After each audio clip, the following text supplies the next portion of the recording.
Welcome to the Slop Farm. Enjoy the video. In this video, I will show how to replace Toyota Highlander center console lid full guide. Start by gathering a trim tool, Phillips screwdriver, 10mm socket, and the replacement lid to prepare. I'll walk you through removing the old lid, disconnecting any latches or cables, and installing the new part step by step. Follow along slowly, keep screws labeled, and feel free to pause the video at any point to complete each task carefully. Begin by clearing the console and opening the lid fully so you can see fasteners and clips clearly. Use the trim tool to release plastic clips gently while avoiding panel damage, then remove any visible screws or bolts with the Phillips and 10mm tools. Keep all hardware in a small container and take photos if needed to remember placement.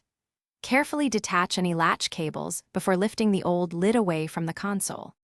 Position the replacement lid over the console and reconnect any latch cables or retainer clips before tightening hardware. Reinstall screws and clips in the reverse order you removed them, and tighten with moderate force to prevent plastic stress. Close and open the lid several times to verify smooth operation and proper latch engagement. If alignment is off, loosen fasteners slightly, adjust, and retest until the lid functions reliably and looks flush with surrounding trim. Thanks for watching. Consider subscribing if we helped you today.